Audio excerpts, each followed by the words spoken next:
بسم اللہ الرحمن الرحیم۔ سورہ آل عمران، تفسیر عثمانی، پارٹ نمبر 2۔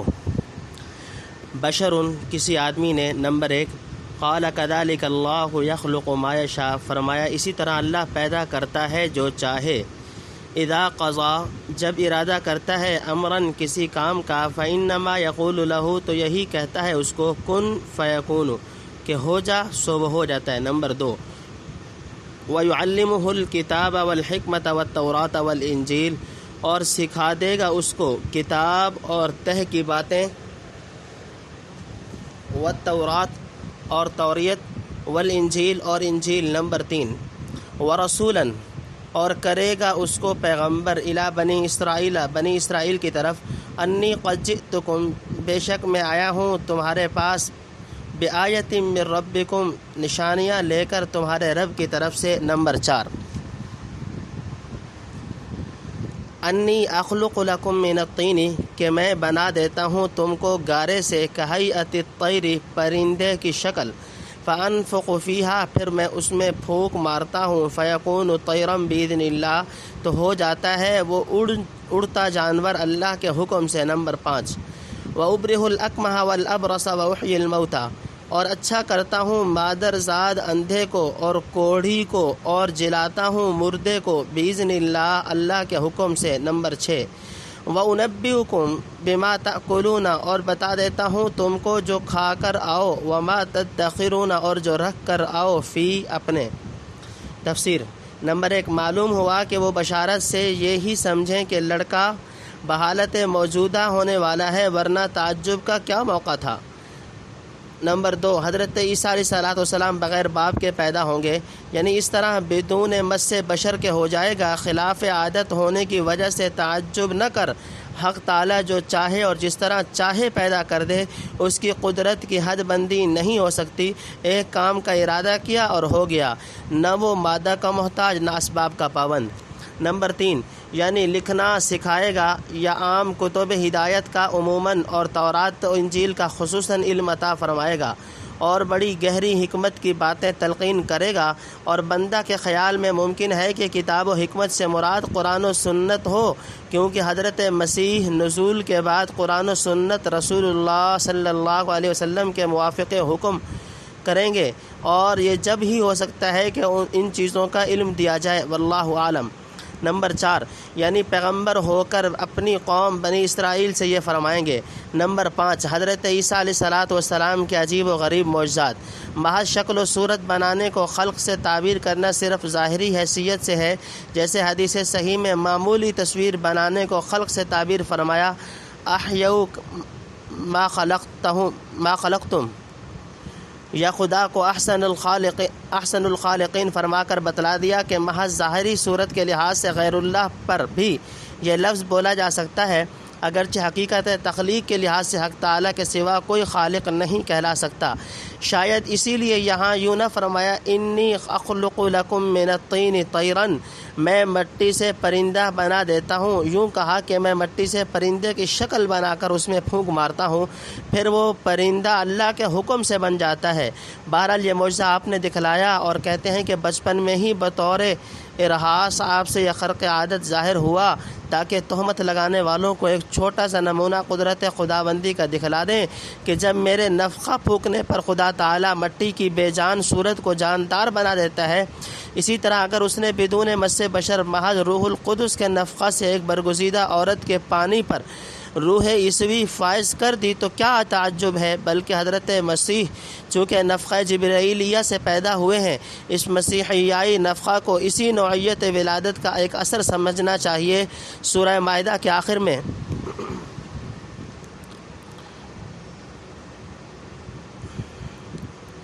حضرت مسیح علیہ السلام کے ان معجزات و خوارق پر دوسرے رنگ میں کلام کیا جائے گا، وہاں ملاحظہ کیا جائے۔ خلاصہ یہ کہ حضرت مسیح پر کمالات ملکیہ و روحیہ کا غلبہ تھا، اسی کے مناسب آثار ظاہر ہوتے تھے، لیکن اگر بشر کو ملک پر فضیلت حاصل ہے، اور اگر ابو البشر کو مسجود ملائکہ بنایا گیا، تو کوئی شبہ نہیں کہ جس میں تمام کمالات بشریہ جو عبارت ہے مجموعہ کمالات روحانیہ و جسمانیہ سے، اعلیٰ درجے پر ہوں گے اس کو حضرت مسیح سے افضل ماننا پڑے گا، اور وہ ذات قدسی صفات محمد رسول اللہ صلی اللہ تعالیٰ علیہ وسلم کی ہے۔ نمبر 6، منکرات معجزات کا رد۔ اس زمانہ میں اطباء و حکماء کا زور تھا، حضرت مسیح کو ایسے معجزات مرحمت فرمائے کہ جو لوگوں پر ان کے سب سے زیادہ مایہ ناز فن میں حضرت مسیح کا نمایاں تفوق ثابت کریں۔ بلا شبہ مردہ کو زندہ کرنا حق تعالیٰ کی صفت ہے، جیسا کہ باذن اللہ کی قید سے صاف ظاہر ہے، مگر مسیح اس کا ذریعہ ہونے کی وجہ سے توسعاً اپنی طرف نسبت کر رہے ہیں۔ یہ کہنا کہ حق تعالیٰ قرآن کریم میں یا نبی کریم صلی اللہ علیہ وسلم احادیث میں اعلان کر چکے ہیں کہ ازل سے ابد تک کسی مردہ کو دنیا میں دوبارہ زندہ نہیں کیا جائے گا، نرا دعویٰ ہے جس کا کوئی ثبوت نہیں۔ اگر اس نے قرآن پاک میں فَيُمْسِكُ الَّتِي قَضَى عَلَيْهَا الْمَوْتَ فرما کر یہ بتلایا کہ مرنے والے کی روح خدا تعالیٰ روک لیتا ہے اور سونے والے کی اس طرح نہیں روکتا، تو یہ کب کہا ہے کہ اس روک لینے کے بعد دوبارہ اسے چھوڑ دینے کا اختیار نہیں رہتا؟ یاد رکھو، معجزہ وہی ہے جو حق تعالیٰ کی عام عادت کے خلاف مدعی نبوت کی تصدیق کے لیے ظاہر کیا جائے۔ بس ایسی نصوص کو لے کر جو کسی چیز کی نسبت خدا کی عام عادت بیان کرتی ہوں، یہ استدلال کرنا کہ ان سے معجزات کی نفی ہوتی ہے، سرے سے معجزہ کے وجود کا انکار اور اپنی حماقت و غباوت کا اظہار ہے۔ معجزہ اگر عام قانون عادت کے موافق آیا کرے تو اسے معجزہ کیوں کہیں گے؟ حضرت مسیح علیہ السلام کا بن باپ پیدا ہونا، یہ ابراہ اکمہ و ابرص اور احیاء موتیٰ وغیرہ معجزات دکھلانا اہل اسلام میں تمام سلف و خلف کے نزدیک مسلم رہا ہے۔ صحابہ و تابعین میں ایک قول بھی اس کے انکار میں نہیں دکھلایا جا سکتا۔ آج جو ملحد یہ دعویٰ کرے کہ ان خوارق کا ماننا محکمات قرآنی کے خلاف ہے، گویا وہ ایسی چیزوں کو محکمات بتلاتا ہے جن کا صحیح مطلب سمجھنے سے تمام امت عاجز رہی، یا سب کے سب محکمات کو چھوڑ کر اور متشابہات کے پیچھے پڑ کر فی قلوبہم زیغن کے مصداق بن گئے۔ آج کل کے ملحدین کے سوا متشابہات کو محکمات کی طرف لوٹانے کی کسی کو توفیق نہ ہوئی، العیاذ باللہ۔ حق یہ ہے کہ وہ آیات جن کے ظاہری معنی کو ساری امت مانتی چلی آئی ہے محکمات ہیں، اور ان کو تروڑ مروڑ کر محض استعارات اور تمثیلیات پر حمل کرنا اور معجزات کی نفی پر عموم عادت سے دلیل لانا، یہی زائغین کا کام ہے جن سے حذر کرنے کی حضور صلی اللہ تعالیٰ علیہ وسلم نے ہدایت فرمائی ہے۔ بیوتکم، گھر میں۔ نمبر 1، ان فی ذالک لآیۃ لکم، اس میں نشانی پوری ہے تم کو، ان کنتم مؤمنین، اگر تم یقین رکھتے ہو، ومصدقا لما بین یدی، اور سچا بتاتا ہوں اپنے سے پہلی کتاب کو جو من توریت ہے، وَلِيُحِلَّ لَكُمْ بَعْضَ الَّذِي، اور اس واسطے کہ حلال کروں تم کو بعض وہ چیزیں حرم علیکم جو حرام تھی تم پر۔ نمبر 2، وَجِئْتُكُمْ بِآیَةٍ مِّن رَبِّكُمْ، اور آیا ہوں تمہارے پاس نشانی لے کر تمہارے رب کی، فَاتَّقُوا اللَّهَ، سو ڈرو اللہ سے، وَأَطِیعُونِی، اور میرا کہا مانو۔ نمبر 3، ان اللہ ربی، بے شک اللہ ہے رب میرا، وربکم، اور رب تمہارا، فاعبدوہ، سو اس کی بندگی کرو، ھذا صراط مستقیم، یہی راہ سیدھی ہے۔ نمبر 4، فلما احس عیسیٰ منہم الکفر، پھر جب معلوم کیا عیسیٰ نے بنی اسرائیل کا کفر۔ نمبر 5، قال من انصاری الی اللہ، بولا کون ہے کہ میری مدد کرے اللہ کی راہ میں۔ نمبر 6، قال الحواریون نحن انصار اللہ، کہا حواریوں نے ہم ہیں مدد کرنے والے اللہ کے۔ نمبر 7، آمنا باللہ، ہم یقین لائے اللہ پر، واشہد بأننا مسلمون، اور تو گواہ رہے کہ ہم نے حکم قبول کیا۔ نمبر 8، ربنا آمنا بما انزلت، اے رب ہم نے یقین کیا اس چیز کا جو تو نے اتاری، واتبعنا الرسول، اور ہم تابع ہوئے رسول کے، فاکتبنا، سو تو لکھ لے۔ تفسیر۔ نمبر 1، آئندہ کے لیے یعنی بعض مغیبات ماضیہ و مستقبلہ پر تم کو مطلع کر دیتا ہوں۔ عملی معجزات کے بعد یہ ایک علمی معجزہ ذکر کر دیا۔ نمبر 2، یعنی تورات کی تصدیق کرتا ہوں کہ خدا کی کتاب ہے، اور اس کے عام اصول و احکام کو بحال ہی قائم رکھتے ہوئے زمانہ کے مناسب حق تعالیٰ کے حکم سے چند جزئی و فرعی تغیرات کروں گا، مثلاً بعض احکام میں پہلے جو سختی سے وہ اب اٹھا دی گئی ہے اور اس کا نام خواہ نسخ رکھ لو یا تکمیل اختیار ہے۔ نمبر 3، یعنی میری صداقت کے نشان جب دیکھ چکے تو اب خدا سے ڈر کر میری باتیں ماننی چاہیے۔ نمبر 4، یعنی سب باتوں کی ایک بات اور ساری جڑوں کی اصل جڑ یہ ہے کہ حق تعالیٰ کو میرا اور اپنا دونوں کا یکساں رب سمجھو، باپ بیٹے کے رشتے قائم نہ کرو اور اسی کی بندگی کرو، سیدھا راستہ رضائے الہی تک پہنچنے کا یہی توحید، تقوی اور اطاعت رسول ہے۔ نمبر 5، یعنی یہ میرا دین قبول نہ کریں گے بلکہ دشمنی اور ایذا رسانی کے پے در پے رہیں گے۔ نمبر 6، یعنی میرا ساتھ دے اور دین الہی کو رواج دینے میں میری مدد کرے۔ نمبر 7، اللہ کی مدد کرنا یہ ہے کہ اس کے دین و آئین اور پیغمبروں کی مدد کی جائے، جس طرح انصار مدینہ نے اپنے پیغمبر علیہ الصلاۃ والسلام اور دین حق کی مدد کر کے دکھائی۔ نمبر 8، حواری کون تھے؟ حواری کون لوگ تھے اور یہ لقب ان کو کس وجہ سے ملا؟ اس میں علماء کے بہت اقوال ہیں۔ مشہور یہ ہے کہ پہلے 2 شخص جو حضرت عیسیٰ علیہ الصلاۃ والسلام کے تابع ہوئے دھوبی تھے اور کپڑے صاف کرنے کی وجہ سے حواری کہلاتے تھے۔ حضرت عیسیٰ نے ان کو کہا کہ کپڑے کیا دھوتے ہو، آؤ میں تم کو دل دھونے سکھا دوں۔ وہ ساتھ ہو لیے اور سب ساتھیوں کا یہ لقب پڑ گیا۔ مع الشاہدین، ہم کو ماننے والوں میں نمبر 1، وَمَكَرُوا وَمَكَرَ اللَّهُ، اور مکر کیا ان کافروں نے اور مکر کیا اللہ نے، واللہ خیر الماکرین، اور اللہ کا دوست سب سے بہتر ہے۔ نمبر 2، اذ قال اللہ یا عیسیٰ، جس وقت کہا اللہ نے اے عیسیٰ، انی متوفیک، میں لے لوں گا تجھ کو، ورافعک الی، اور اٹھا لوں گا اپنی طرف، ومطہرک من الذین، اور پاک کر دوں گا تجھ کو کافروں سے، وجاعل الذین اتبعوک، اور رکھوں گا ان کو جو تیرے تابع ہیں، فوق الذین کفروا، غالب ان لوگوں سے جو انکار کرتے ہیں، الی یوم القیامہ، قیامت کے دن تک۔ ثم الی مرجعکم، پھر میری طرف ہے تم سب کو پھر آنا، فاحکم بینکم، پھر فیصلہ کروں گا تم میں، فیما کنتم فیہ تختلفون، جس بات میں تم جھگڑتے تھے۔ فاما الذین کفروا، سو وہ لوگ جو کافر ہوئے، فاعذبہم عذابا شدیدا، ان کو عذاب کروں گا سخت عذاب، فی الدنیا والآخرہ، دنیا میں اور آخرت میں، وما لہم من ناصرین، اور کوئی نہیں ان کا مددگار۔ واما الذین آمنوا، اور وہ لوگ جو ایمان لائے، وعملوا الصالحات، اور کام نیک کیے، فیوفیہم اجورہم، سو ان کو پورا دے گا ان کا حق۔ تفسیر نمبر 1، پیغمبر کے سامنے اقرار کرنے کے بعد پروردگار کے سامنے یہ اقرار کیا کہ ہم انجیل پر ایمان لا کر تیرے رسول کا اتباع کرتے ہیں، آپ اپنے فضل و توفیق سے ہمارا نام ماننے والوں کی فہرست میں ثابت فرما دیں، گویا ایمان کی رجسٹری ہو جائے کہ پھر لوٹنے کا احتمال نہ رہے۔ نمبر 2، مکر اور ماکر کے کیا معنی ہیں؟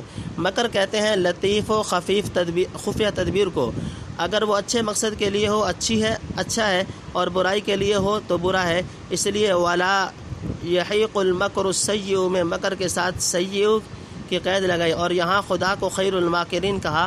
مطلب یہ ہے کہ یہود نے حضرت عیسیٰ علیہ الصلاۃ والسلام کے خلاف طرح طرح کی سازشیں اور خفیہ تدبیریں شروع کر دیں، حتیٰ کہ بادشاہ کے کان بھر دیے کہ یہ شخص معاذ اللہ ملحد ہے، تورات کو بدلنا چاہتا ہے، سب کو بددین بنا کر چھوڑے گا۔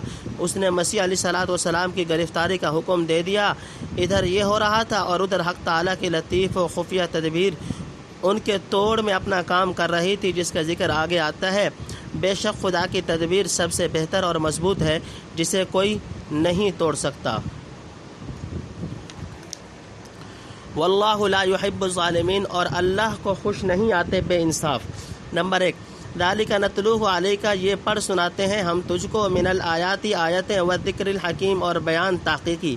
ان مثل عیسیٰ، بے شک عیسیٰ کی مثال، عند اللہ، اللہ کے نزدیک، کا مثل آدم، جیسے مثال آدم کی، خلقہ من تراب، بنایا اس کو مٹی سے، ثم قال لہ کن، پھر کہا اس کو کہ ہو جا، فیکون، وہ ہو گیا۔ نمبر 2، الحق من ربک، حق ہے وہ جو تیرا رب کا ہے، فلا تکن من الممترین، پھر تو مت رہ شک لانے والوں میں سے۔ نمبر 3، فمن حاجک فیہ، پھر جو کوئی جھگڑا کرے تجھ سے اس قصہ میں، من بعد ما جاءک، بعد اس کے کہ آ چکی، من العلم، تیرے پاس خبر سچی، فقل تعالوا، تو کہہ دے آؤ، ندعو ابناءنا، بلاویں ہم اپنے بیٹے، و ابناءکم اور تمہارے بیٹے، و نساءنا و نساءکم اور اپنی عورتیں اور تمہاری عورتیں، و انفسنا و انفسکم اور اپنی جان اور تمہاری جان، ثم نبتہل پھر التجا کریں ہم سب، فنجعل لعنت اللہ علی الکاذبین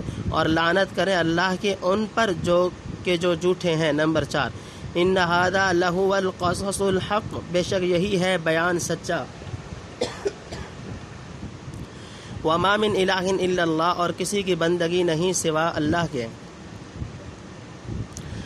تفسیر نمبر 1 حضرت عیسیٰ علیہ السلام کا آسمان پر اٹھانا اور دوبارہ دنیا میں نزول۔ بادشاہ نے لوگوں کو مامور کیا کہ مسیح علیہ السلام کو پکڑیں، صلیب یعنی سولی پر چڑھائیں اور ایسی عبرتناک سزائیں دیں جسے دیکھ کر دوسرے لوگ اس کا اتباع کرنے سے رک جائیں۔ فبعث فی طلبہ من یأخذہ ویصلبہ وینقل بہ۔ ابن کثیر۔ خداوند قدوس نے اس کے جواب میں مسیح علیہ السلام کو مطمئن فرما دیا کہ میں ان اشقیاء کے ارادوں اور منصوبوں کو خاک میں ملا دوں گا۔ یہ چاہتے ہیں کہ تجھے پکڑ کر قتل کر دیں اور پیدائش و بعثت سے جو مقصد ہے پورا نہ ہونے دیں، اور اس طرح خدا کی نعمت عظیمہ کی بے قدری کریں، لیکن میں ان سے اپنی یہ نعمت لے لوں گا، تیری عمر مقدور اور جو مقصد عظیم اس سے متعلق ہے پورا کر کے رہوں گا، اور تجھ کو پورے کا پورا صحیح و سالم لے جاؤں گا کہ ذرا بھی تیرا بال بینکا نہ کر سکیں، بجائے اس کے کہ وہ لے جائیں۔ خدا تجھ کو اپنی پناہ میں لے جائے گا۔ وہ صلیب پر چڑھانا چاہتے ہیں، خدا تجھ کو آسمان پر چڑھائے گا۔ ان کا ارادہ ہے رسوا کن اور عبرت کن سزائیں دے کر لوگوں کو تیری اتباع سے روک دیں، لیکن خدا ان کے ناپاک ہاتھ تیرے تک نہ پہنچنے دے گا، بلکہ اس گندے اور نجس مجمع کے درمیان سے تجھ کو بالکل پاک و صاف اٹھا لے گا، اور اس کے بجائے کہ تیری بے عزتی ہو اور لوگ ڈر کر تیرے اتباع سے رک جائیں، تیرا اتباع کرنے والوں اور نام لینے والوں کو قرب قیامت تک منکروں پر غالب و قاہر رکھے گا۔ جب تک تیرا انکار کرنے والے یہود اور اقرار کرنے والے مسلمان یا نصارہ دنیا میں رہیں گے، ہمیشہ اقرار کرنے والے منکرین پر فائق و غالب رہیں گے۔ بعدہ ایک وقت آئے گا جب تجھ کو اور تیرے موافق و مخالف سب لوگوں کو میرے حکم کی طرف لوٹنا ہے۔ اس وقت میں تمہارے سب جھگڑوں کا دو ٹوک فیصلہ کر دوں گا اور سب اختلافات ختم کر دیے جائیں گے۔ یہ فیصلہ کب ہوگا؟ اس کی جو تفصیل فَأَمَّا الَّذِينَ كَفَرُوا فَيُعَذِّبُهُمْ عَذَابًا شَدِيدًا فِي الدُّنْيَا إِلَى آخِرِ سے بیان کی گئی ہے۔ وہ بتلاتی ہے کہ آخرت سے بیشتر دنیا ہی میں اس کا نمونہ شروع کر دیا جائے گا، یعنی اس وقت تمام کافر عذاب شدید کے نیچے ہوں گے، کوئی طاقت ان کی مدد اور فریاد کو نہ پہنچ سکے گی۔ اس کے بالمقابل جو ایمان والے رہیں گے ان کو دنیا و آخرت میں پورا اجر دیا جائے گا، اور بے انصاف ظالموں کی جڑ کاٹ دی جائے گی۔ اور امت مرحومہ کا اجماعی عقیدہ ہے کہ جب یہود نے اپنی ناپاک تدبیریں پختہ کر لیں تو حق تعالیٰ نے حضرت مسیح علیہ السلام کو زندہ آسمان پر اٹھا لیا۔ نبی کریم صلی اللہ علیہ وسلم کے متواتر احادیث کے موافق قیامت کے قریب جب دنیا کفر و ضلالت اور دجل و شیطنیت سے بھر جائے گی، خدا تعالیٰ خاتم انبیاء بنی اسرائیل حضرت مسیح علیہ السلام کو خاتم الانبیاء علی اطلاق حضرت محمد صلی اللہ علیہ وسلم کے ایک نہایت وفادار جنرل کی حیثیت میں نازل کر کے دنیا کو دکھا دے گا کہ انبیاء سابقین کو بارگاہ خاتم النبیین کے ساتھ کس قسم کا تعلق ہے۔ حضرت مسیح علیہ السلام دجال کو قتل کریں گے اور اس کے اتباع یہود کو چن چن کر ماریں گے، کوئی یہودی جان نہ بچا سکے گا۔ شجر و حجر تک پکاریں گے کہ ہمارے پیچھے یہ یہودی کھڑا ہے، قتل کرو۔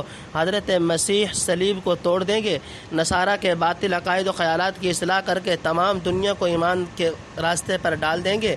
اس وقت تمام جھگڑوں کا فیصلہ ہو کر اور مذہبی اختلافات مٹا کر ایک خدا کا سچا دین اسلام رہ جائے گا۔ اسی وقت کی نسبت فرمایا وَإِن مِّنْ أَهْلِ الْكِتَابِ إِلَّا لَيُؤْمِنَنَّ بِهِ قَبْلَ مَوْتِهِ سورہ نساء رکوع نمبر 22، جس کی پوری تقریر اور رفع مسیح کی کیفیت سورہ نساء میں آئے گی۔ لفظ موت اور توفیٰ کی تحقیق۔ بہرحال میرے نزدیک ثم الیہ مرجعکم الی آخر صرف آخرت سے متعلق نہیں بلکہ دنیا و آخرت دونوں سے تعلق رکھتا ہے، جیسا کہ آگے تفصیل کے موقع پر فی الدنیا والآخرت کا لفظ صاف شہادت دے رہا ہے، اور یہ اس کا قرینہ ہے کہ الی یوم القیامت کے معنی قرب قیامت کے ہیں۔ چنانچہ احادیث صحیحہ میں مصرح ہے کہ قیامت سے پہلے ایک مبارک وقت ضرور آنے والا ہے جب سب اختلافات مٹا کر ایک دین باقی رہ جائے گا۔ وَلِلَّهِ الْحَمْدُ أَوَّلًا وَآخِرًا، چند امور اس آیت کے متعلق یاد رکھنے چاہیے۔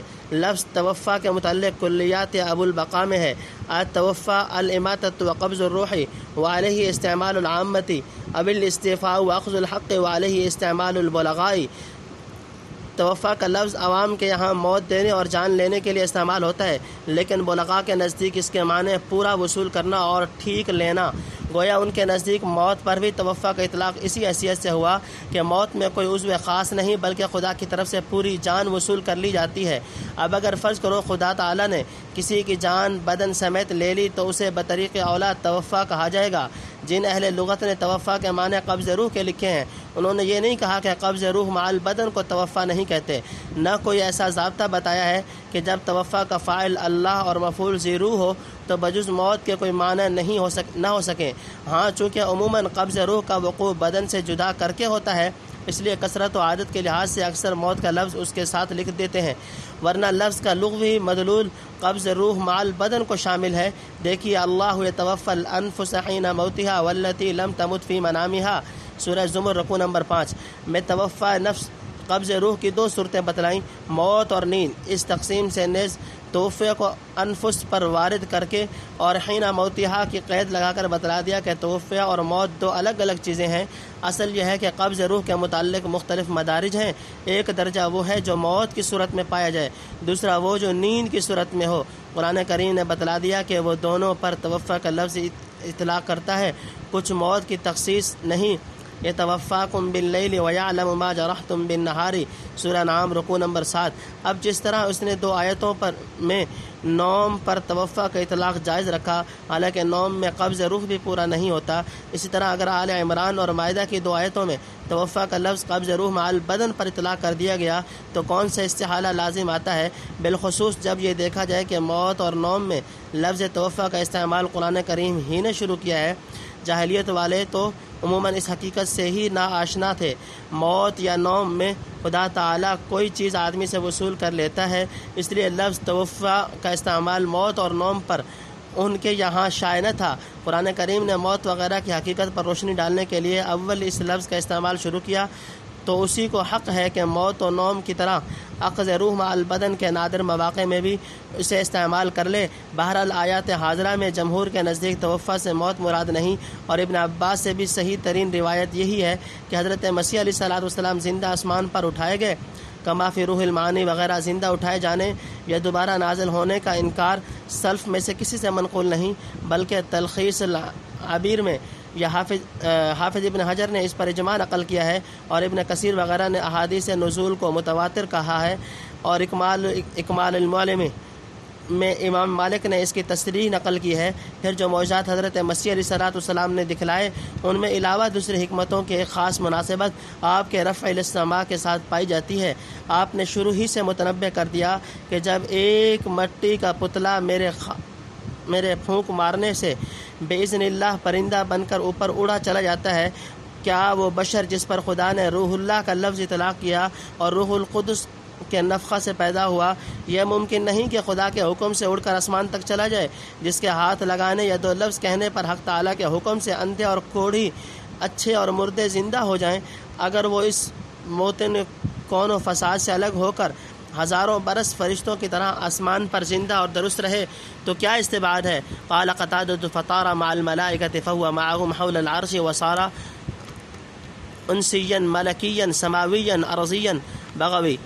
اس موضوع پر مستقل رسالے اور کتابیں شائع ہو چکی ہیں، مگر میں اہل علم کو توجہ دلاتا ہوں کہ ہمارے مخدوم علامہ فقید النظیر حضرت مولانا سید محمد انور شاہ کشمیری اطالہ اللہ بقاہ نے رسالہ عقیدۃ الاسلام میں جو علمی لال و جواہر ودیت کیے ہیں ان سے متمتع ہونے کی ہمت کریں۔ میری نظر میں ایسی جامع کتاب اس موضوع پر نہیں لکھی گئی۔ نمبر 2، حضرت عیسیٰ حضرت آدم کے طرح بغیر باپ کے پیدا ہوئے۔ نصارہ اس بات پر حضرت سے بہت جھگڑے کہ عیسیٰ بندہ نہیں اللہ کا بیٹا ہے۔ آخر کہنے لگے وہ اللہ کا بیٹا نہیں تو تم بتاؤ کس کا بیٹا ہے؟ اس کے جواب میں آیت اتری کہ آدم کے تو نہ باپ تھا نہ ماں، عیسیٰ کے باپ نہ ہو تو کیا عجب ہے، موضح القرآن۔ اس حساب سے تو آدم کو خدا کا بیٹا ثابت کرنے پر زیادہ زور دینا چاہیے، حالانکہ کوئی بھی اس کا قائل نہیں۔ نمبر 3 یعنی مسیح علیہ السلام کے متعلق جو کچھ حق تعالیٰ نے فرمایا وہی حق ہے جس میں شک و شبہ کی قطعاً گنجائش نہیں، جو بات تھی بلا کم و کاس سمجھا دی گئی۔ نمبر 4، نجران کے عیسائیوں کو دعوت مباہلہ۔ اللہ تعالیٰ نے حکم فرمایا کہ نصارہ نجران اس قدر سمجھانے پر بھی اگر قائل نہ ہوں تو ان کے ساتھ مباہلہ کرو، جس کی زیادہ مؤثر اور مکمل صورت یہ تجویز کی گئی کہ دونوں فریق اپنی جان سے اور اولاد سے حاضر ہوں اور خوب گڑ گڑا کر دعا کریں، جو کوئی ہم میں سے جھوٹا ہے اس پر خدا کی لعنت اور عذاب پڑے۔ یہ مباہلہ کی صورت پہلے ہی قدم پر اس بات کا اظہار کر دے گی کہ کون فریق کس حد تک خود اپنے دل میں اپنی صداقت و حقانیت پر وثوق و یقین رکھتا ہے۔ چنانچہ دعوت مباہلہ کا سن کر وفد نجران نے مہلت لی کہ ہم آپس میں مشورہ کر کے جواب دیں گے۔ آخر مجلس مشاورت میں ان کے ہوش مند تجربہ کار ذمہ داروں نے کہا کہ اے گروہ نصارہ، تم یقیناً دلوں میں سمجھ چکے ہو کہ محمد صلی اللہ علیہ وسلم نبی مرسل ہیں اور حضرت مسیح کے متعلق انہوں نے صاف صاف فیصلہ کن باتیں کہی ہیں۔ تم کو معلوم ہے کہ اللہ نے بنی اسماعیل میں نبی بھیجنے کا وعدہ کیا تھا، کچھ بعید نہیں کہ یہ وہی نبی ہوں۔ بس ایک نبی سے مباہلہ اور ملاعنہ کرنے کا نتیجہ کسی قوم کے حق میں یہی نکل سکتا ہے کہ ان کا کوئی چھوٹا بڑا ہلاکت یا عذاب الہی سے نہ بچے اور پیغمبر کی لعنت کا اثر نسلوں تک پہنچ کر رہے۔ بہتر یہی ہے کہ ہم ان سے صلح کر کے اپنی بستیوں کی طرف روانہ ہو جائیں، کیونکہ سارے عرب سے لڑائی مول لینے کی طاقت ہم میں نہیں۔ یہی تجویز پاس کر کے حضور صلی اللہ علیہ وسلم خدمت میں پہنچے اور آپ صلی اللہ علیہ وسلم حضرت حسن، حضرت حسین، حضرت فاطمہ، حضرت علی رضی اللہ تعالیٰ عنہ کو ساتھ لیے باہر تشریف لا رہے تھے۔ نورانی صورتیں دیکھ کر ان کے لاٹ پادری نے کہا، میں ایسے پاک چہرے دیکھ رہا ہوں جن کی دعا پہاڑوں کو ان کی جگہ سے سرکا سکتی ہے، ان سے مباہلہ کر کے ہلاک نہ ہو ورنہ ایک نصرانی زمین پر باقی نہیں رہے گا۔ آخر انہوں نے مقابلہ چھوڑ کر سالانہ جزیہ دینا قبول کیا اور صلح کر کے واپس چلے گئے۔ حدیث میں حضرت صلی اللہ علیہ وسلم نے فرمایا، اگر مباہلہ کرتے تو وادی آگ بن کر ان پر برستی اور خدا تعالی نجران کا بالکل استحصال کر دیتا، 1 سال کے اندر اندر تمام نصارہ ہلاک ہو جاتے۔ تنبیہ: قرآن نے یہ نہیں بتلایا کہ مباہلہ کی صورت میں نبی کریم صلی اللہ علیہ وسلم کے بعد بھی اختیار کی جا سکتی ہے، اور یہ کہ مباہلہ کا اثر کیا وہ ہمیشہ وہی ہی ظاہر ہونا چاہیے جو آپ کے مباہلہ میں ظاہر ہونے والا تھا۔ بعض سلف کے طریق عمل اور بعض فقہائے حنفیہ کی تصریحات سے معلوم ہوتا ہے کہ مباہلہ کی مشروعیت اب بھی باقی ہے، مگر ان چیزوں میں جن کا ثبوت بالکل قطعی ہو۔ یہ ضروری نہیں کہ مباہلہ میں بچوں اور عورتوں کو بھی شریک کیا جائے، نہ مباہلین پر اس قسم کا عذاب آنا ضروری ہے جو پیغمبر صلی اللہ علیہ وسلم کا مباہلہ پر آتا، بلکہ ایک طرح کا اتمام حجت کر کے بحث و جدال سے الگ ہو جانا ہے۔ اور میرے خیال میں مباہلہ ہر ایک کاذب کے ساتھ نہیں، صرف کاذب معاند کے ساتھ ہونا چاہیے۔ ابن کثیر کہتے ہیں، ثم قال اللہ تعالی امرا رسولہ ان یباہل من عاند الحق فی امر عیسیٰ بعد ظہور البیان، واللہ اعلم۔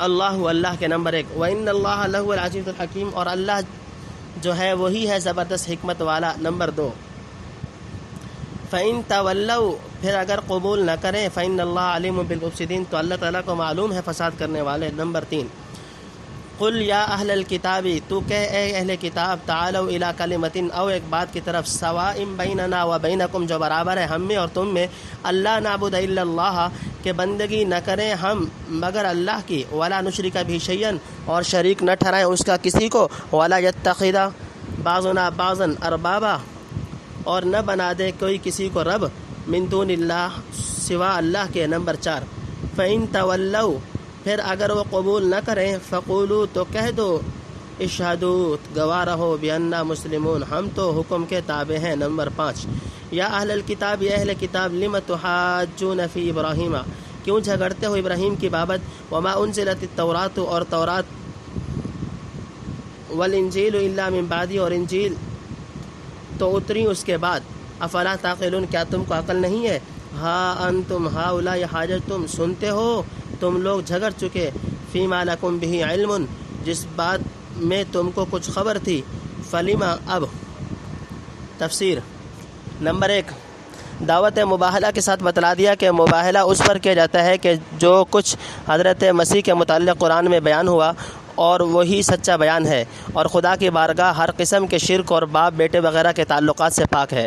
نمبر 2، اپنی زبردست قدرت و حکمت سے جھوٹے اور سچے کے ساتھ وہ وہی معاملہ کرے گا جو اس کے حسب حال ہو۔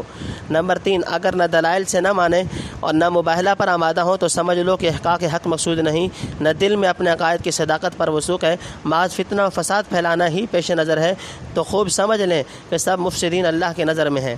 نمبر 4، اہل کتاب کو مشترک کلمے کی توحید کی دعوت پہلے نقل کیا جا چکا کہ حضور صلی اللہ علیہ وسلم نے جب وفد نجران کو کہا اسلمو مسلم بن جاؤ تو کہنے لگے اسلمنا ہم مسلم ہیں۔ اس سے معلوم ہوا کہ مسلمانوں کی طرح ان کو بھی مسلم ہونے کا دعویٰ تھا۔ اس طرح جب یہود و نصارہ کے سامنے توحید پیش کی جاتی ہے تو کہتے ہم بھی خدا کو ایک کہتے ہیں، بلکہ ہر مذہب والا کسی نہ کسی رنگ میں اوپر جا کر اقرار کرتا ہے کہ بڑا خدا ایک ہی ہے۔ یہاں اس طرف توجہ دلائی گئی کہ بنیادی عقیدہ خدا کا ایک ہونا اور اپنے کو مسلم ماننا، جس پر ہم دونوں متفق ہیں، ایسی چیز ہے کہ جو ہم سب کو ایک کر سکتا ہے، بشرطے کہ آگے چل کر اپنے تصرف اور تحریف سے اس کی حقیقت بدل نہ ڈالیں۔ ضرورت اس کی ہے کہ جس طرح زبان سے مسلم و موحد کہتے ہو، حقیقتاً و عملاً بھی اپنے کو تنہا خدائے وحدہ لا شریک لہ کے سپرد کر دو، نہ اس کے سوا کسی کی بندگی کرو، نہ اس کی صفات خاصہ میں کسی کو شریک ٹھہراؤ، نہ کسی اور عالم، فقیر، پیر، پیغمبر کے ساتھ وہ معاملہ کرو جو صرف رب قدیر کے ساتھ کیا جانا چاہیے، مثلا کسی کو اس کا بیٹا پوتا بنانا، نصوص شریعت سے قطع نظر کر کے محض کسی کے حلال و حرام کر دینے پر اشیاء کی حلت و حرمت کا مدار رکھنا، جیسا کہ اتخذوا احبارهم ورهبانهم اربابا من دون اللہ کی تفسیر سے ظاہر ہوتا ہے۔ یہ سب امور دعوی اسلام و توحید کے منافی ہیں۔ نمبر 5، یعنی تم دعوی اسلام و توحید کر کے پھر گئے، ہم بحمدللہ اس پر قائم ہے کہ اپنے کو محض خدائے واحد کے سپرد کر دیا ہے اور اسی کے تابع فرمان ہے۔ تو حاجونا کیوں جھگڑتے ہو فیما لیس لکم بعلم، جس بابت میں تم کو کچھ خبر نہیں۔ واللہ یعلم، اور اللہ جانتا ہے، وانتم لا تعلمون، اور تم نہیں جانتے۔ نمبر 1، ما کان ابراہیم یہودیا، نہ تھا ابراہیم یہودی، ولا نصرانیا، اور نہ تھا نصرانی، ولکن کان حنیفا مسلما، لیکن تھا حنیف یعنی سب چھوٹے مذہبوں سے بیزار اور حکم بردار۔ وما کان من المشرکین، اور نہ تھا مشرک۔ نمبر 2، ان اولی الناس بابراہیم، لوگوں میں سے زیادہ مناسبت ابراہیم سے ان کو تھی، للذین اتبعوہ، جو ساتھ اس کے تھے، وہذا النبی، اور اس نبی کو، والذین آمنوا، اور جو ایمان لائے اس نبی پر۔ نمبر 3، واللہ ولی المؤمنین، اور اللہ والی ہے مسلمانوں کا۔ نمبر 4، ودت طائفۃ من اہل الکتاب، آرزو ہے بعض اہل کتاب کو، لو یضلونکم، کہ کسی طرح گمراہ کریں تم کو، وما یضلون الا انفسہم، اور گمراہ نہیں کرتے مگر اپنے آپ کو، وما یشعرون، اور نہیں سمجھتے۔ نمبر 5، یا اہل الکتاب، اہل کتاب، لم تکفرون، تم کیوں انکار کرتے ہو، بآیات اللہ، اللہ کے کلام کا، وانتم تشہدون، اور تم قائل ہو۔ نمبر 6، یا اہل تفسیر۔ نمبر 1، حضرت ابراہیم یہودی یا نصرانی نہیں ہو سکتے۔ جیسے دعویٰ اسلام و توحید سب میں مشترک تھا، اسی طرح حضرت ابراہیم خلیل اللہ کی تعظیم و تکریم میں بھی سب شریک تھے، اور یہود و نصارہ میں سے ہر ایک فرقہ دعویٰ کرتا تھا کہ حضرت ابراہیم ہمارے دین پر تھے، یعنی معاذ اللہ یہودی تھے یا نصرانی۔ اس کا جواب دیا کہ تورات و انجیل جن کے پیرو یہودی یا نصرانی کہلائے، ابراہیم علیہ السلام سے سینکڑوں برس بعد اتری، پھر حضرت ابراہیم علیہ السلام کو نصرانی یا یہودی کیسے کہہ سکتے ہیں؟ بلکہ جس طرح کہ تم یہودی یا نصرانی ہو، اس معنی سے تو خود موسیٰ اور یعنی یا عیسیٰ علیہ السلام کو بھی یہودی یا نصرانی نہیں کہا جا سکتا۔ اور اگر یہ مطلب ہے کہ حضرت ابراہیم علیہ السلام کی شریعت ہمارے مذہب سے زیادہ قریب تھی تو یہ بھی غلط ہے۔ اس کا علم تم کو کہاں سے ہوا؟ تمہاری کتابوں میں مذکور نہیں، نہ خدا نے خبر دی، نہ تم کو ثبوت پیش کر سکتے ہو۔ پھر ایسی بات میں جھگڑنا جس کا کچھ علم آدمی کو نہ ہو، حماقت نہیں تو اور کیا ہے؟ جن چیزوں کی تم کچھ تھوڑی بہت خبر تھی گو محض ناتمام اور سرسری تھی، مثلا مسیح علیہ السلام کے واقعات یا نبی آخر الزمان کی بشارات وغیرہ، ان میں تم جھگڑ چکے، لیکن جس چیز سے تمہیں بالکل مس نہیں، نہ اس کی کبھی ہوا لگی، اسے تو خدا کے سپرد کر دو۔ وہی جانتا ہے کہ ابراہیم علیہ السلام کیا تھے اور آج دنیا میں کون سی جماعت کا مسلک اس سے قریب تر ہے۔ نمبر 2، حضرت ابراہیم علیہ السلام حنیف اور مسلم تھے، یعنی ابراہیم علیہ السلام نے اپنے تئیں حنیف یا مسلم کہا۔ حنیف کے معنی جو کوئی راہ حق پکڑے اور سب باطل راہیں چھوڑ دے، اور مسلم کے معنی حکم بردار۔ اب خود اندازہ کر لو کہ آج کس نے سب سے ٹوٹ کر خدا کی راہ پکڑی اور اپنے کو خالص اسی کے سپرد کر دیا، وہی ابراہیم علیہ السلام سے زیادہ اقرب و اشبہ ہوگا۔ تنبیہ، یہاں مسلمن میں اسلام سے خاص شریعت محمدیہ مراد لینے کی ضرورت نہیں، بلکہ تسلیم و تفویض اور فرما برداری کے معنی ہے، جو تمام انبیاء کا دین رہا ہے، اور انبیاء علیہ السلام نے خصوصیت سے اس نام و لقب کو بہت زیادہ روشن کیا۔ اذ قال له ربه اسلم قال اسلمت لرب العالمین، بقرہ رکوع نمبر 16۔ حضرت ابراہیم علیہ السلام کی سوانح حیات کا ایک ایک حرف بتلاتا ہے کہ وہ ہماتن اسلام اور تسلیم و رضا کے پیکر مجسم تھے۔ ذبح اسماعیل علیہ السلام کے واقعہ میں فلما اسلم وتلہ للجبین کا لفظ ان کی شان اسلام کو بہت وضاحت سے نمایاں کرتا ہے۔ صلی اللہ علی نبینا وعلیہ وبارک وسلم۔ نمبر 3، حضور صلی اللہ علیہ وسلم کی امت حضرت ابراہیم سے زیادہ قریب ہے۔ اللہ تعالیٰ نے بتلا دیا کہ زیادہ مناسبت ابراہیم علیہ السلام سے اس وقت کی امت کو تھی، یہ پچھلی امتوں میں اس نبی کی امت کو ہے، تو یہ امت نام میں بھی اور راہ میں بھی ابراہیم علیہ السلام سے مناسبت زیادہ رکھتی ہے، اور اس امت کا پیغمبر خلقاً و خلقاً صورتاً و سیرتاً حضرت ابراہیم علیہ السلام سے اشبہ ہے اور ان کی دعا کے موافق آیا ہے، جیسا کہ سورہ بقرہ میں گزرا، ربنا وابعث فیہم رسولا منہم یتلو علیہم آیاتک الی آخری۔ اس لیے حبشہ کا نصرانی بادشاہ نجاشی مسلمان مہاجرین کو حزب ابراہیم کہتا تھا، یعنی اسی قسم کی مناسبت کی وجہ سے درود شریف میں کما صلی تعالی ابراہیم فرمایا، یعنی اس نوعیت اور نمونہ کی صلاۃ نازل فرمائے جو ابراہیم و آل ابراہیم علیہ السلام پر کی تھی۔ جامع ترمذی میں حدیث ہے، ان لکل نبی ولات من النبیین وان ولی ابی و خلیل ربی۔ اس مضمون کی تفصیل آئندہ کسی صورت میں آئے گی انشاءاللہ۔ نمبر 4، یعنی اپنے راہ کے حق ہونے میں محض کسی کے موافقت اور مشابہت سے دلیل جب پکڑے کہ اپنے اوپر وحی نہ آتی ہو، سو اللہ والی ہے مسلمانوں کا کہ یہ براہ راست اس کے حکم پر چلتے ہیں، موضح القرآن۔ نمبر 5، پہلے کہا تھا واللہ ولی المؤمنین، یہاں بتلایا کہ جب مومنین کا ولی اللہ ہے تو تمہارا داؤ ان پر کیا چل سکتا ہے؟ بے شک بعض اہل کتاب چاہتے ہیں کہ جس طرح خود گمراہ ہیں مسلمانوں کو بھی رائے حق سے ہٹا دیں، لیکن مسلمان تو ان کے جال میں پھنسنے والے نہیں، البتہ یہ لوگ اپنی گمراہی کے وبال میں مزید اضافہ کر رہے ہیں۔ ان کی مغویانہ کوششوں کا ضرور خود انہی کو پہنچے گا جسے وہ فی الحال نہیں سمجھتے۔ نمبر 6، اہل کتاب کا انکار بے وجہ ہے، یعنی تم تو تورات وغیرہ کے قائل ہو جس میں پیغمبر عربی صلی اللہ علیہ وسلم اور قرآن کریم کے متعلق بشارات موجود ہیں، جن کو تمہارے دل سمجھتے ہیں اور اپنی خلوتوں میں ان چیزوں کا اقرار بھی کرتے ہو، پھر کھلم کھلا قرآن پر ایمان لانے اور خاتم الانبیاء صلی اللہ علیہ وسلم کی صداقت کا اقرار کرنے سے کیا چیز مانے ہے؟ خوب سمجھ لو، قرآن کا انکار کرنا تمام پچھلی کتب سماویہ کا انکار کرنا ہے۔ کتابی اہل کتاب، لما تلبسون الحق بالباطل، کیوں ملاتے ہو سچ میں جھوٹ، وتکتمون الحق، اور چھپاتے ہو سچی بات، وانتم تعلمون، اور جان کر۔ نمبر 1، وقالت طائفۃ من اہل الکتاب، اور کہا بعض اہل کتاب نے، آمنوا بالذی، مان لو، انزل علی الذین آمنوا، جو کچھ اترا مسلمانوں پر، وجہ النہاری، دن چڑھے، وکفروا آخرہ، اور منکر ہو جاؤ آخر دن میں، لعلہم یرجعون، شاید وہ پھر جائیں۔ نمبر 2، ولا تؤمنوا، اور نہ مانیو، الا لمن تبع دینکم، مگر اسی کی جو چلے تمہارے دین پر۔ نمبر 3، قل ان الہدی ھدی اللہ، کہہ دے کہ بے شک ہدایت وہی ہے جو اللہ ہدایت کرے۔ نمبر 4، ان یؤتی احد مثل ما اوتیتم، اور یہ سب کچھ اس لیے ہے کہ اور کسی کو بھی کیوں مل گیا جیسا کچھ تم کو ملا تھا۔ او یحاجوکم عند ربکم، یا وہ غالب کیوں آ گئے تم پر تمہارے رب کے آگے۔ نمبر 5، قل ان الفضل بید اللہ، تو کہہ کہ بڑائی اللہ کے ہاتھ میں ہے، یؤتیہ من یشاء، دیتا ہے جس کو چاہے، واللہ سمیع علیم، اور اللہ بہت گنجائش والا ہے۔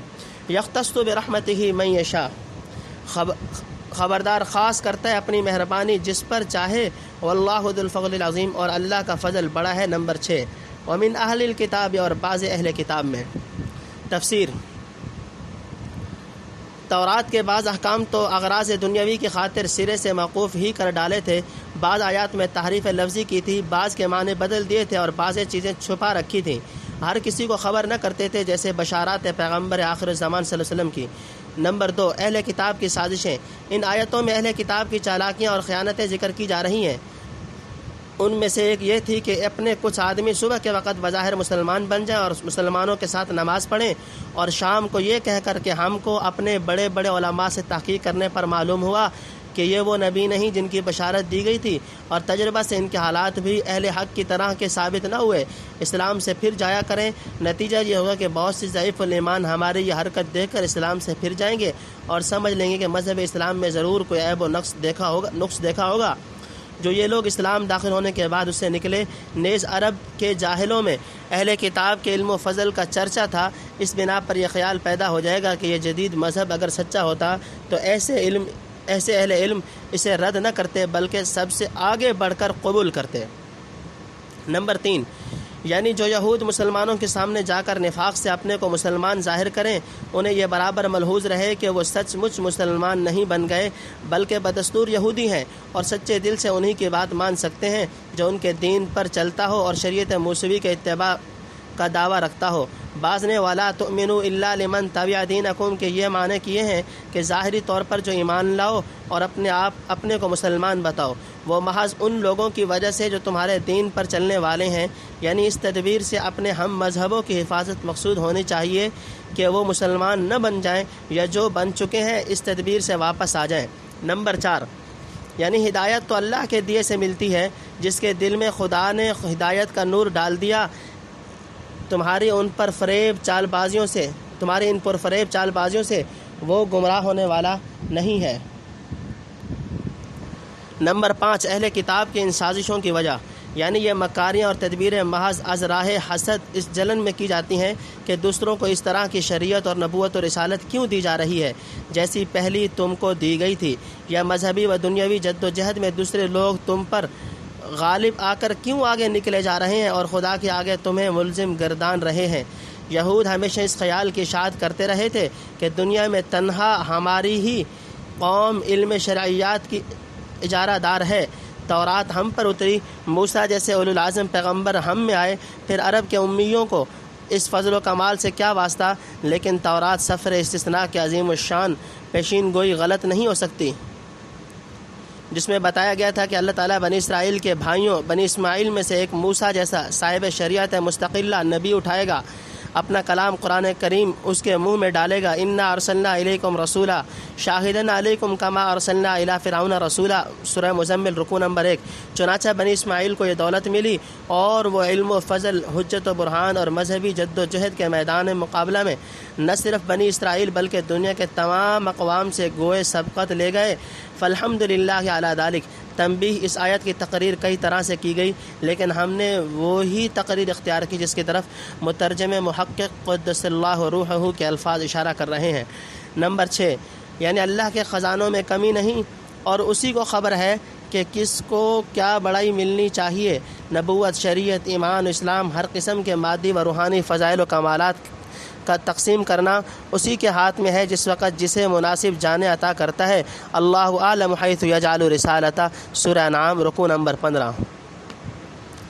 من ان تأمنہ بقنطار یؤدہ الیک، وہ ہیں کہ اگر تو ان کے پاس امانت رکھے ڈھیر مال کا تو ادا کر دیں تجھ کو۔ ومنہم، اور بعضے وہ ہیں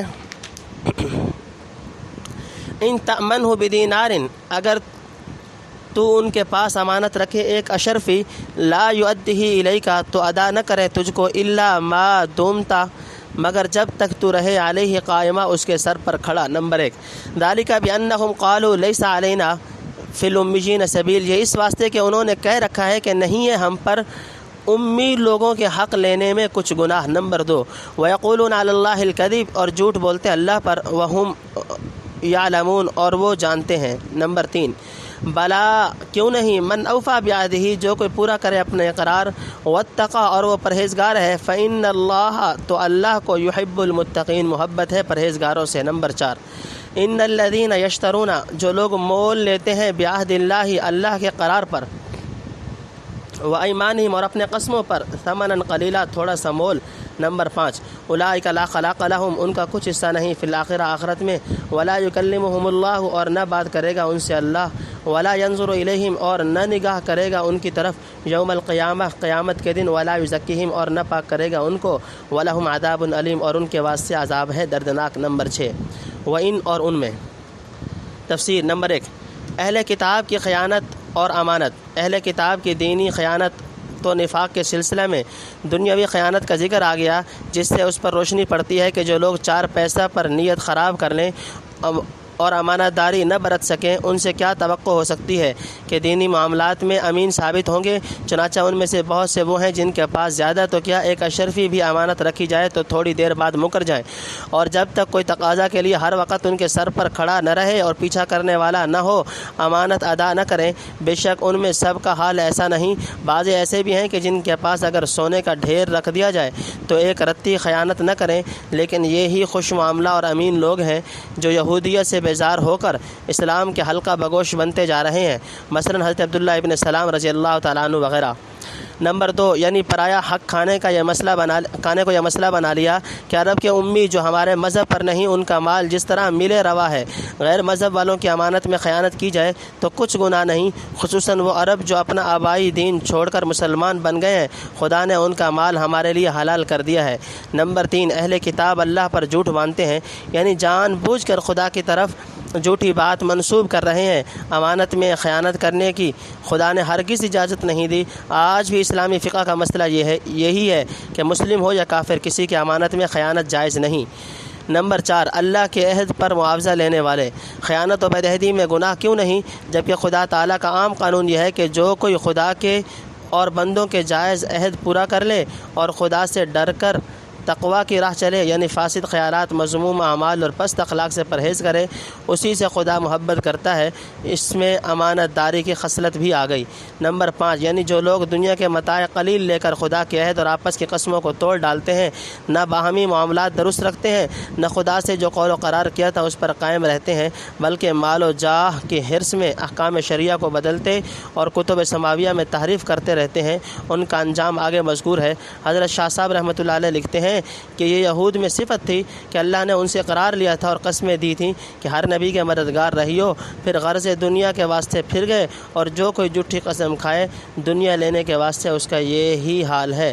نمبر 6، اس قسم کی آیت سورہ بقرہ کی 21ویں رکوع میں گزر چکی ہے، وہاں کے فوائد میں الفاظ کی تشریح دیکھ لی جائے۔ منہم لفریقا یلوون السنتہم بالکتاب، ایک فریق ہے کہ زبان مروڑ کر پڑھتے ہیں کتاب، لتحسبوہ، تاکہ تم جانو، من الکتاب، کہ وہ کتاب میں ہے، وما ہوا من الکتاب، اور وہ کتاب نہیں ہے وہ کتاب میں، ویقولون ہوا من عند اللہ، اور کہتے ہیں وہ اللہ کا کہا ہے، وما ہوا من عند اللہ، اور وہ نہیں اللہ کا کہا۔ نمبر 1، ویقولون علی اللہ، اور اللہ پر الکذب، جھوٹ بولتے ہیں، وہم یعلمون، اور جان کر، ما کان لبشر، کسی بشر کا کام نہیں، ان یؤتیہ اللہ، کہ اللہ اس کو دیوے، الکتاب والحکمہ، کتاب اور حکمت، والنبوت، اور پیغمبر کرے، ثم یقول للناس، پھر وہ کہے لوگوں کو، کونوا عبادا لی من دون اللہ، تم میرے بندے ہو جاؤ اللہ کو چھوڑ کر۔ نمبر 2، ولیکن کونوا ربانیین، لیکن یوں کہے کہ تم اللہ والے ہو جاؤ، بما کنتم تعلمون الکتاب، جیسے کہ تم سکھلاتے تھے کتاب، وبما کنتم تدرسون، اور جیسے کہ تم آپ بھی پڑھتے تھے اسے۔ نمبر 3، ولا یأمرکم، اور نہ یہ کہے تم کو، ان تتخذوا الملائکۃ، کہ ٹھہرا لو فرشتوں کو، والنبیین، اور نبیوں کو، اربابا، رب۔ نمبر 4، ایأمرکم بالکفر، کیا تم کو کفر سکھائے گا، بعد اذ انتم مسلمون، بعد اس کے کہ تم مسلمان ہو چکے ہو، وَإِذْ، اور جب۔ نمبر 1، کلام اللہ کی عبارت میں تحریف، یہ اہل کتاب کی تحریف کا حال بیان فرمایا، یعنی آسمانی کتاب میں کچھ چیزیں اپنی طرف سے بڑھا گھٹا کر ایسے انداز و لہجہ میں پڑھتے ہیں کہ ناواقف سننے والا دھوکہ میں آ جائے اور یہ سمجھے کہ یہ بھی آسمانی کتاب کی عبارت ہے۔ یہی نہیں بلکہ زبان سے دعویٰ بھی کرتے ہیں کہ یہ سب اللہ کے پاس سے آیا ہوا ہے، حالانکہ نہ وہ مضمون کتاب میں موجود ہے، نہ خدا کے پاس سے آیا ہے، بلکہ خود اس تحریف شدہ کتاب کو بھی بحیثیت مجموعی خدا کی کتاب نہیں کہہ سکتے، کیونکہ اس میں طرح طرح کے تصرفات اور جیل سازیاں کی گئی ہیں۔ آج بائبل کے جو نسخے دنیا میں موجود ہیں ان میں باہم شدید اختلاف پایا جاتا ہے، اور بعض ایسے مضامین درج ہیں جو قطعاً خدا کی طرف سے نہیں ہو سکتے۔ اس کی کچھ تفصیل روح المعانی میں موجود ہے اور اس بات تحریف پر ہمارے علماء نے مبسوط بحثیں کی ہیں، جزاہم اللہ احسن الجزا۔ نمبر 2، حضرت صلی اللہ علیہ وسلم کی عصمت کا بیان۔ وفد نجران کی موجودگی میں بعض یہود و نصارہ نے کہا تھا کہ اے محمد صلی اللہ علیہ وسلم، کیا تم یہ چاہتے ہو کہ ہم تمہاری اسی طرح پرستش کرنے لگیں جس طرح نصارہ عیسیٰ بن مریم کو پوجتے ہیں؟ آپ نے فرمایا معاذ اللہ کہ ہم غیر اللہ کی بندگی کریں یا دوسروں کو اس کی دعوت دیں۔ حق تعالیٰ نے ہم کو اس کام کے لیے نہیں بھیجا۔ اس پر یہ آیت نازل ہوئی، یعنی جس بشر کو حق تعالیٰ نے کتاب و حکمت اور قوت فیصلہ دیتا اور پیغمبری کے منصب جلیل پر فائز کرتا ہے، وہ ٹھیک ٹھاک پیغام الہی پہنچا کر لوگوں کو اس کی بندگی اور وفاداری پر متوجہ کرے۔ اس کا یہ کام کبھی نہیں ہو سکتا کہ ان کو خالص ایک خدا کی بندگی سے ہٹا کر خود اپنا یا کسی دوسری مخلوق کا بندہ بنانے لگے۔ اس کے تو یہ معنی ہوں گے کہ خداوند قدوس نے جس کو جس منصب کا اہل جان کر بھیجا تھا، فی الواقع وہ اس کا اہل نہ تھا۔ دنیا کی کوئی گورنمنٹ بھی اگر کسی شخص کو ایک ذمہ داری کے عہد پر مامور کرتی ہے تو پہلے 2 باتیں سوچ لیتی ہے۔ نمبر 1، یہ شخص گورنمنٹ کی پالیسی کو سمجھنے اور اپنے فرائض کو انجام دینے کی کیا لیاقت رکھتا ہے یا نہیں۔ نمبر 2، گورنمنٹ کے احکام کی تعمیل کرنے اور رعایا کی زیادہ وفاداری پر قائم رکھنے کی کہاں تک اس سے توقع کی جا سکتی ہے۔ کوئی بادشاہ یا پارلیمنٹ ایسے آدمی کو نائب السلطنت یا سفیر مقرر نہیں کر سکتی جس کی نسبت حکومت کے خلاف بغاوت پھیلانے یا اس کی پالیسی اور احکام سے انحراف کرنے کا ادنا شبہ ہو۔ بے شک یہ ممکن ہے کہ ایک شخص کی قابلیت یا جذبہ وفاداری کا اندازہ حکومت صحیح طور پر نہ کر سکی ہو، لیکن خداوند قدوس کے یہاں یہ بھی احتمال نہیں۔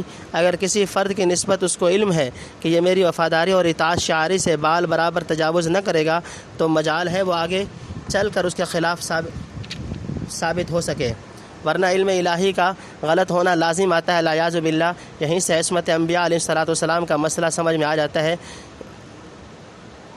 کما نبہ علیہ ابو حیان فی البحر وفصلہ مولانا قاسم العلوم والخیرات فی تصانیفہ۔ پھر جب انبیاء علیہ السلام ادنا عصیان سے پاک ہیں تو شرک اور خدا کے مقابلہ میں بغاوت کرنے کا امکان کہاں باقی رہ سکتا ہے؟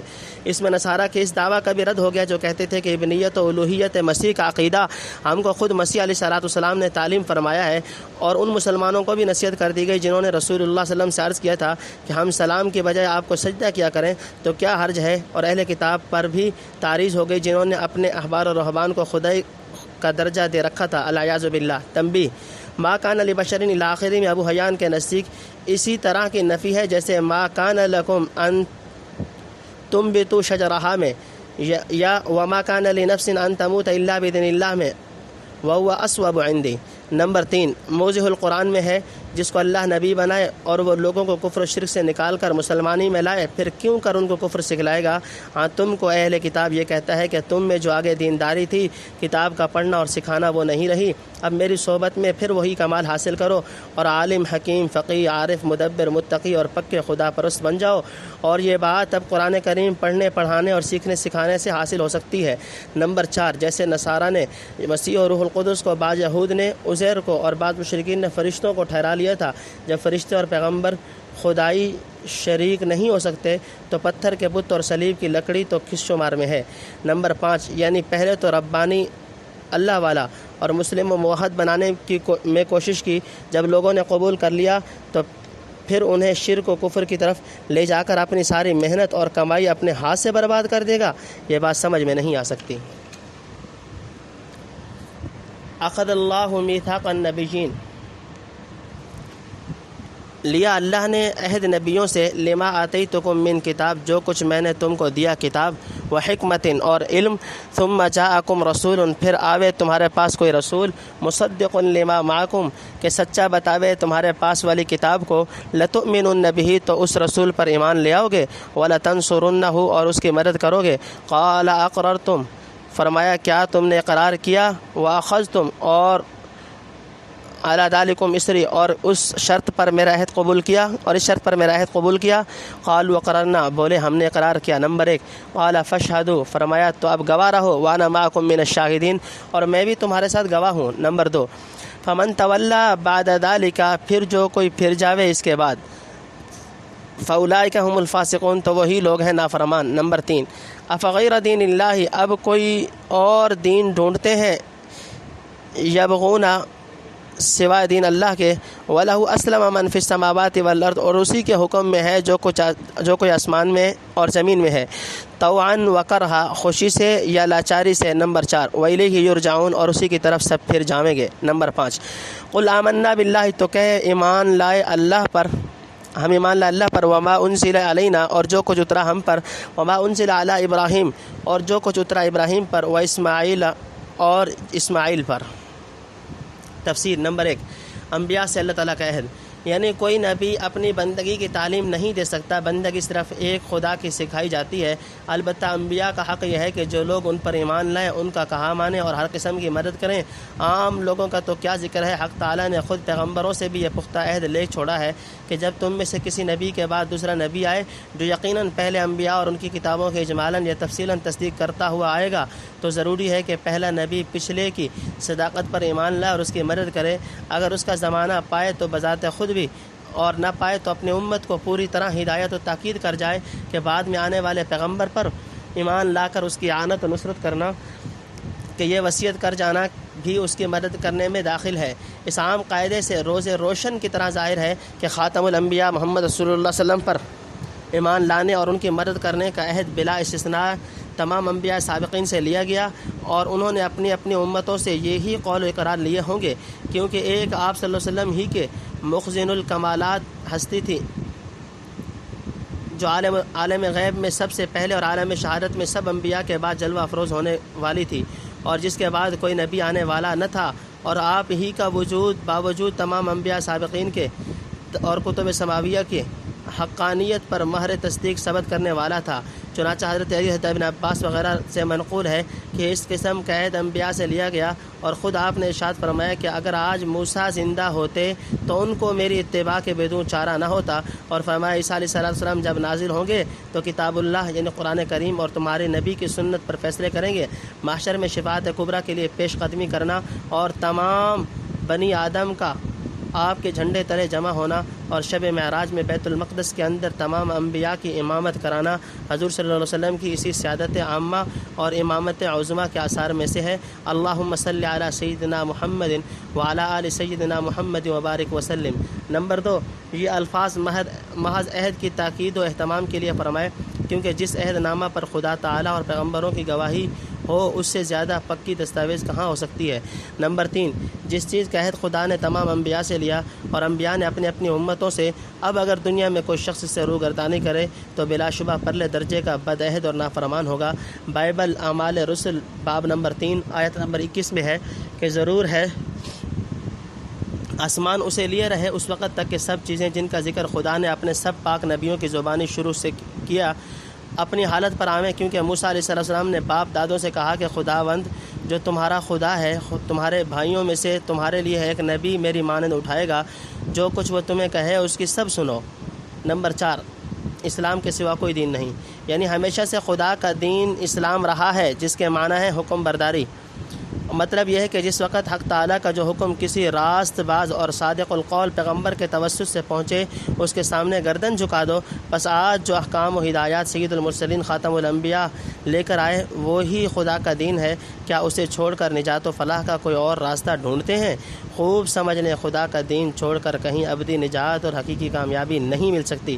آدمی کو سزا وار نہیں کہ اپنی خوشی اور شوق و رغبت سے اس خدا کی حکم برداری اختیار نہ کرے جس کے حکم تکوینی کے نیچے تمام آسمان و زمین کی چیزیں ہیں، خواہ وہ حکم تکوینی ان کے ارادہ اور خوشی کے توسط سے ہو جیسے فرشتے اور فرما بردار بندوں کی اطاعت میں، یا مجبوری اور لاچاری سے جیسے عالم کا ذرہ ذرہ ان آثار و حوادث میں جن کا وقوع و ظہور بدون مخلوق کے مشیت کے و ارادہ کے ہوتا ہے، حق تعالیٰ کی مشیت و ارادہ کے تابع ہے۔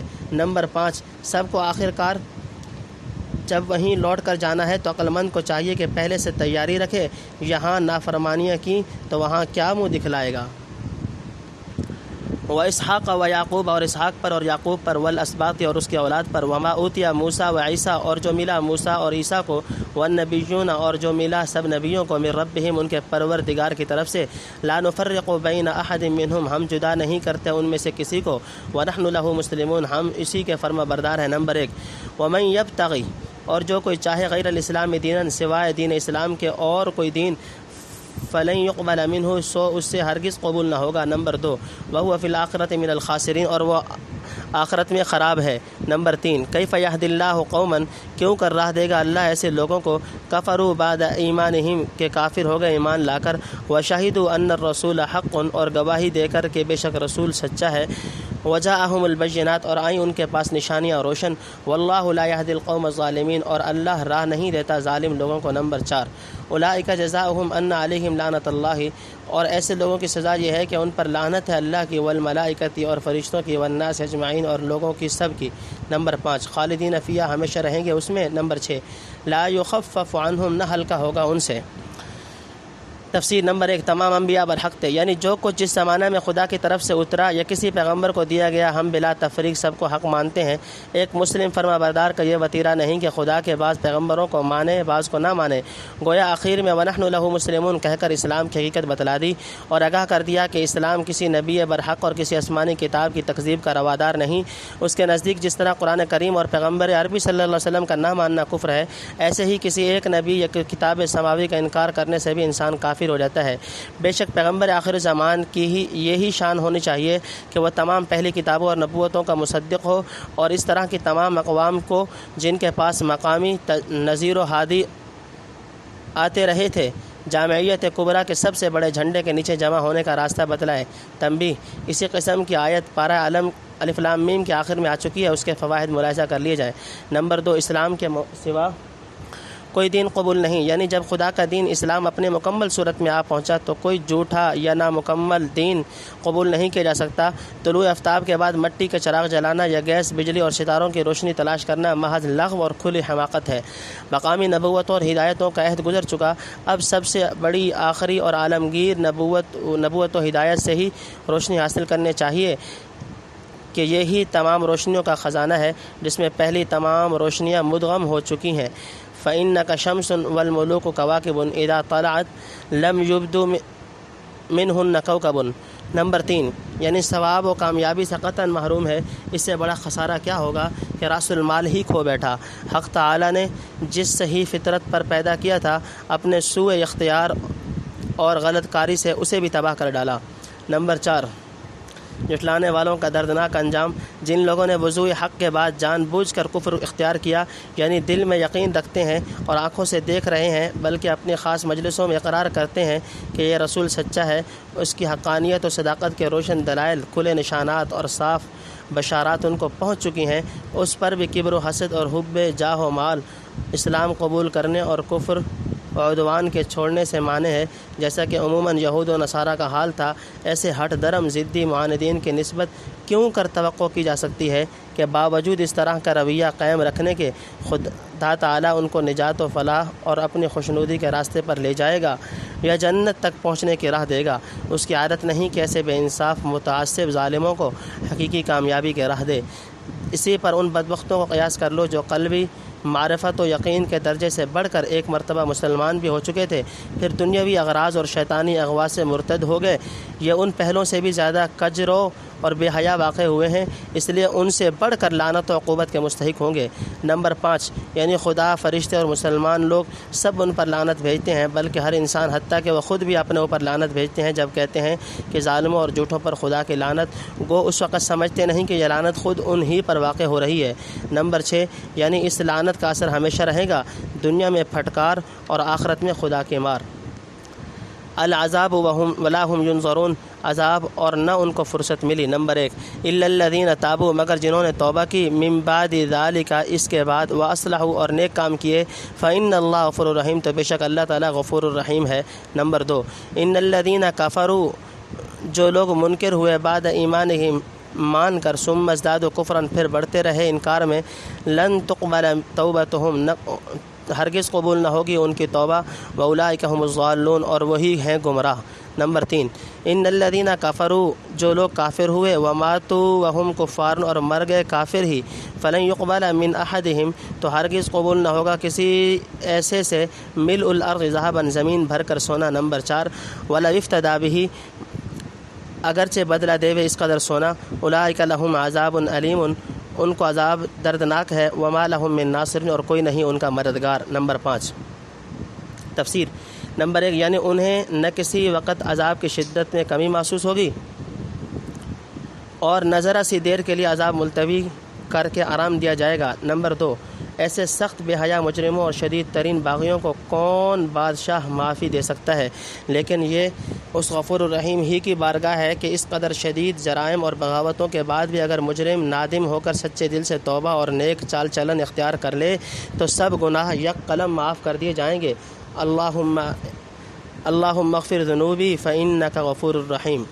نمبر 3 رسمی توبہ سے معافی نہیں ہوگی۔ جو لوگ حق کو مان کر اور سمجھ بوجھ کر منکر ہوئے پھر اخیر تک انکار میں ترقی کرتے رہے، نہ کبھی کفر سے ہٹنے کا نام لیا، نہ حق اور اہل حق کی عداوت ترکیب، بلکہ حق پرستوں کے ساتھ بحث و مناظرہ اور جدل و جنگ کرتے رہے، جب مرنے کا وقت آیا اور فرشتے جان نکالنے لگے تو توبہ کی سوجی، یا کبھی کسی مصلحت سے ظاہری طور پر رسمی الفاظ توبہ کے کہہ لیے، یا کفر پر برابر قائم رہتے ہوئے بعد دوسرے اعمال سے توبہ کر لی جنہیں اپنے زائم میں گناہ سمجھ رہے تھے، یہ توبہ کسی کام کی نہیں۔ بارگاہ رب العزت میں اس کے قبول کی کوئی امید نہ رکھیں۔ ایسے لوگوں کی سچی توبہ نصیب ہی نہ ہوگی جو قبول ہو، ان کا کام ہمیشہ گمراہی کی وادیوں میں پڑے بھٹکے رہنا ہے۔ نمبر 4 ایمان کے بغیر کوئی عمل قبول نہیں، یعنی دنیا کی حکومتوں کی طرح وہاں سونے چاندی کی رشوت نہ چلے گی، وہاں تو صرف دولت ایمان کام دے سکتی ہے۔ فرض کرو ایک کافر کے پاس اگر اتنا ڈھیر سونے کا ہو کہ جس سے ساری زمین بھر جائے اور وہ سب کا سب پن خیرات کر دے تو خدا کے یہاں اس کی ذرہ برابر وقت نہیں، نہ آخرت میں یہ عمل کچھ کام دے گا، کیونکہ عمل کی روح ایمان ہے۔ جو عمل روح ایمان سے خالی ہو مردہ عمل ہوگا جو آخرت کی ابدی زندگی میں کام نہیں دے سکتا۔ نمبر 5 یعنی اگر فرض کرو کافر کے پاس وہاں اتنا مال ہو اور خود اپنی طرف سے درخواست کر کے بطور فدیہ پیش کرے کہ یہ لے کر مجھے چھوڑ دو، تب بھی قبول نہیں کیا جا سکتا، اور بدون پیش کیے تو پوچھتا ہی کون ہے۔ دوسری جگہ فرمایا ان الذین کفروا لو ان لهم ما فی الارض جميعا ومثله معه لیفتدوا به من عذاب یوم القیامة ما تقبل منهم ولهم عذاب علیم۔ سورہ مائدہ رکوع نمبر 6۔ یہ پارٹ اپنے اختتام کو پہنچا۔